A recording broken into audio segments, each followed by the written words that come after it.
Few series in history have managed to leave such a deep impact on their audience. Only those who experienced at least one episode of this show back in the day can truly understand the excitement, passion, and overwhelming nostalgia that radiated from the screen in every episode. Today on the Retro Stories, the story of the Wonder Years. Let's get started.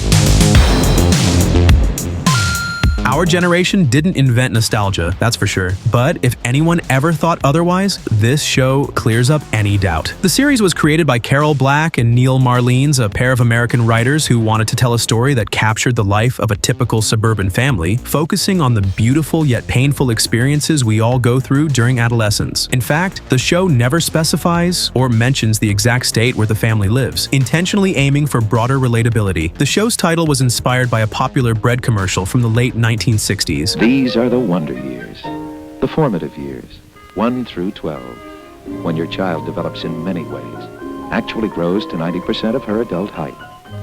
To help make the most of these wonder years, serve nutritious, wonder-enriched bread. A clever nod, considering that while the first episode aired in January 1988, the story was set in the late 60s, a turbulent time worldwide, especially in North America. The Vietnam War, protests in Washington, the hippie movement, the moon landing, and a long list of historic events made this era a fascinating backdrop for a story like this. It's also worth noting that this time period coincided with the age that the show's writers were when Kevin, the main character, was growing up. And of course, who could forget the iconic opening sequence? Set to a heartfelt cover of With a Little Help from My Friends by Joe Cocker, it instantly gave us chills. What would you do if I sang out of tune? Kevin is 13 years old and about to start his first days of junior high. He lives with his father, Jack, a tough, short-tempered man with a big heart. Then there's Norma, his mother, the quintessential housewife of the era, fully devoted to her family. He also has 2 siblings. First, there's Karen, a free-spirited hippie and activist. At first, we don't know much about her, but as the seasons progress, she proves to be socially and familially disruptive. And of course, we can't forget Wayne, the infamous, unbearable Wayne. As the older brother, he never misses an opportunity to torment Kevin, constantly teasing, hitting, and embarrassing him in every possible way, even when he's not around. You're Wayne's brother, aren't you?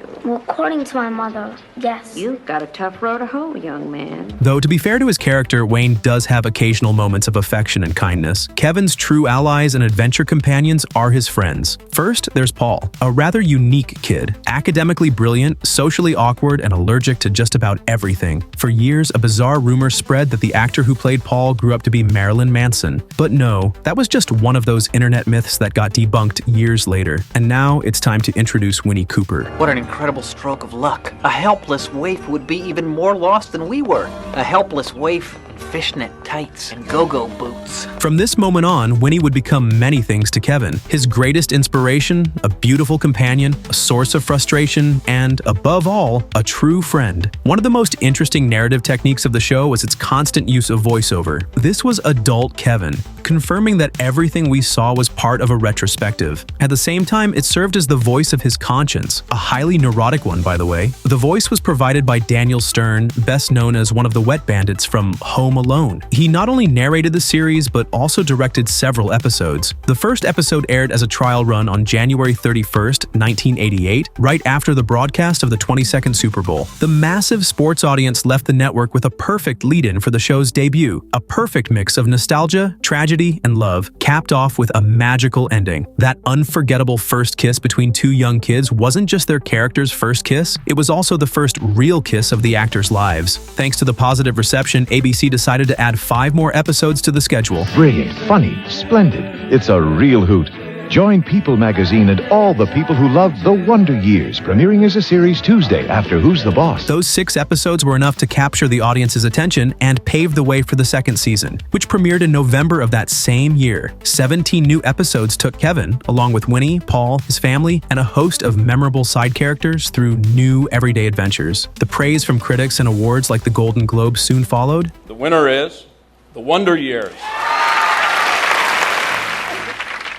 On behalf of our magnificent crew, our wonderful cast, and are brilliant writers. For many American families, tuning into The Wonder Years had become a ritual. The show reached its highest ratings peak on March the 7th, 1989, with the episode Walkout. According to records from the time, it drew an astonishing 35 million viewers watching simultaneously, a truly remarkable number for a family drama of this kind. Fred Savage, the actor who played Kevin, had started his career in 1986 at just 10 years old. On television, he appeared in episodes of Morning Star, The Twilight Zone, and Crime Story. He also made his way into film, starring in The Boy Who Could Fly, the short film Dinosaur, and movies like Vice Versa and Run Till You Fall. He even played the sick grandson in The Princess Bride. However, nothing compared to his leading role in The Wonder Years, which not only made him a household name but also a highly sought-after face for major advertising campaigns. I don't usually pour my heart out like this. I'm mesmerized. Your effervescent charm. My passion for you will never be quenched. I will always thirst for your companionship. Oh, Jenny, you must feel so special. I feel like a Pepsi. Between seasons, Fred Savage found time to continue his film career. In December 1989, The Wizard hit theaters, a movie about two brothers who run away from home to compete in Video Armageddon, a Nintendo-sponsored video game tournament in California. Essentially a highly entertaining infomercial disguised as a feature film, it was a dream come true for any 8-bit gaming fan. Just where do you think you're going, boy? California. You got 50,000 on Double Dragon? The kids kept growing, and so did the popularity of The Wonder Years. The show's third season, consisting of 23 episodes, aired from October 1989 to May 1990. By then, the series had started expanding beyond the US, reaching audiences in Europe and Latin America. In Costa Rica, it found a home on the Teletica network. Los Años Maravillosos. Martes, 7 de la noche. In Argentina, many people remember watching the series during its popular broadcasts on Channel 13. However, The Wonder Years first aired earlier on Channel 9, where it was initially scheduled on Mondays in January 1993 under the title Those Happy Years. That same channel, in August of that year, kept the 9 p.m. time slot but moved the show from Mondays to Wednesdays and also renamed it Kevin Growing with Love. Although Winnie was the true love of Kevin's life throughout the series, whenever she was distant or their relationship hit a rough patch, he always found new reasons to keep moving forward. And then in a flash, our eyes met, our souls danced. It was just me, my dream girl, and 40 feet of sidewalk. Kevin never wasted time. He was always ready for a new romance, charging in like a cowboy, firing in all directions. That's how he met Kara, Sandy, Linda, Cindy, Julie, Lisa, Igna, Mimi, Terry, Becky Slater, Margaret, Gina, Denise, Jessica, and my personal favorite, Madeline Adams. He even had the bold idea of flirting with Miss White, his English teacher, and honestly, who could blame him? I wanted something to happen. When do you have to be home? This video isn't over yet, but if you're enjoying the content, consider donating by scanning the code on the screen or using the links in the description below. Thanks for your support. The fourth season brought another 23 original episodes, airing from September the 1990. Among them was one of my personal favorites. It's a mad Madeline world. In this episode, Kevin is assigned a school project with his new classmate, one of the most beautiful girls to ever cross his path. Romance is in the air Wednesday. It was time to study French. Bonjour, Kevin. In our underwear. Making moose with Madeline leaves Kevin speechless. Go ahead. Taste it. The Wonder Years. Baking a chocolate dessert with the most beautiful girl in class? A dream come true. Well, not really, because by this point, Kevin was already in a serious relationship with Winnie. Overwhelmed by the tension of teenage temptation, he panicked and bolted from Madeline's house, only to realize later that he had left behind a bracelet. Not just any bracelet, but the one Winnie had given him for their anniversary. You'd think, no big deal, Kevin can just ask Madeline to return it, right? Nope, because Madeline was the kind of girl who, when she wanted something, went after it, no matter what. So I guess we have a problem here, don't we?